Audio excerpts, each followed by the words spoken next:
Prof. Firman boleh ditambahkan, tapi kemudian sekalian juga dijawab kemana sebenarnya calon-calon berkualitas yang seharusnya kita majukan sebagai calon pemimpin kepala daerah. Kita memang tidak punya calon-calon seperti itu, atau ada orang-orang seperti itu tapi mereka apatis dan pragmatis untuk dimajukan menjadi calon kepala daerah? Ya, Jakarta saya kira itu sudah bisa menjawab ya, bahwa yang disayangkan dengan sistem seperti ini adalah memang peluang untuk betul-betul bisa hadirnya tokoh-tokoh yang memang berkualitas itu menjadi tidak smooth begitu. Dan ini merupakan koreksi yang harus kita pelajari dan hayati bersama. Tapi saya kira begini, ke depan akan ada satu semangat tersendiri dari partai-partai untuk tidak bersikap status quois.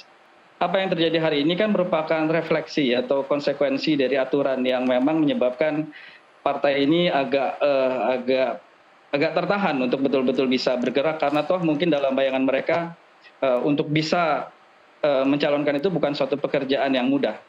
Tapi dengan adanya peluang seperti ini, mudah-mudahan ada satu challenge tersendiri bagi partai-partai sudah mulai menyusun strategi bagaimana kira-kira partai ini menjadikan peluang demokratik ini menjadi satu peluang bagi partai yang pada akhirnya akan menyebabkan partai itu tidak hanya sekedar menjadi follower. Saya kira sudah mulai itu sudah terjadi dengan berkurangnya jumlah atau prediksi dari 70 ke 43. Tapi kedepannya saya cukup optimis bahwa ini harusnya ya dimanfaatkan oleh partai-partai untuk membangun visi misi mengenai daerahnya, sudah mulai menelurkan kandidat-kandidat dari partainya sendiri untuk someday 5-10 tahun ke depan itu tidak hanya berdiam diri begitu. Mudah-mudahan arahnya ke sana. Tapi kembali ke pertanyaan bahwa saya yakin bahwa di daerah itu sebetulnya ada lebih dari 1 atau 2 orang yang punya potensi besar menjadi pemimpin yang baik, namun mereka dikalahkan oleh sistem yang memang tidak cukup kondusif buat mereka begitu. Dan saya kira keputusan MK ini saya kira bisa memberikan peluang yang besar agar memang tokoh-tokoh seperti itu yang akhirnya juga bisa bertarung dalam pilkada kita begitu. Oke, Prof. Firman, tapi kalau kemudian kita bicara realistisnya per hari ini, misalnya kemudian kita akan ada 43 daerah yang menghadapi kota kosong. Menghadapi kota kosong itu pun kan tidak semudah itu ya. Dia harus menang 50% plus 1 dan kemudian masih bisa ada upaya-upaya lain. Misalnya kemudian ada kelompok-kelompok aktivis yang mengedukasi kalau memang calon yang dimajukan itu tidak baik. Kota kosong ini pun masih bisa menang begitu ya.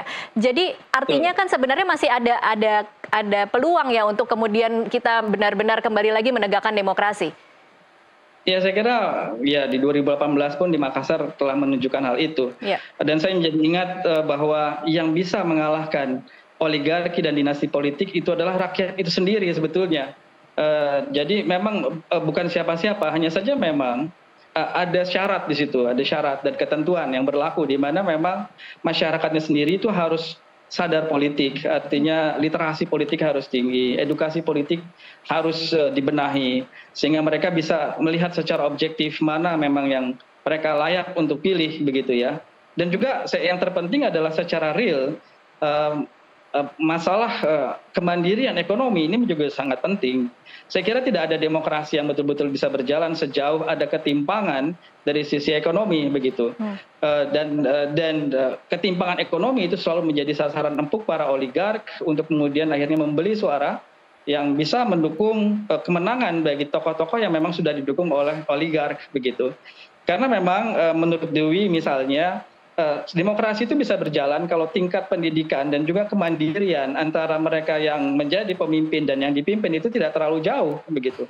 Tapi kalau ada satu gap yang sangat tinggi, baik dari sisi pendidikan ataupun dari sisi ekonomi, maka yang akan segera muncul adalah bukan kekuatan demokrasi, tapi kekuatan oligarki yang mengatasnamakan demokrasi, yang menghijack demokrasi, yang kemudian mampu membeli katakanlah begitu atau menopang figur-figur yang memang sangat baik, sangat familiar, yang sangat kind untuk para oligarki itu begitu. Karena oligarki itu pada dasarnya sangat sadar politik. Ini yang harus ditekankan. Oligarki itu sangat sadar politik karena pada akhirnya mereka sadar bahwa mereka akan sangat mendapatkan keuntungan yang besar jika kandidatnya itu menang. Karena oligarki bisa memanfaatkan aturan main yang ada untuk makin memperluas jaringan gurita oligarki yang mereka miliki. Oleh karena itu memang kita sedang bersaing pada suatu kekuatan ekonomi dan politik yang sangat besar. Dan saya kira salah satu yang bisa diharapkan adalah itu justru rakyat itu sendiri. Sayangnya memang proses untuk mengedukasi mereka, syarat untuk memandirikan ekonomi mereka itu bukan pekerjaan yang mudah ya. Kita tidak bisa menggunakan mekanisme roro jonggrang di sini. Ini suatu proses yang panjang.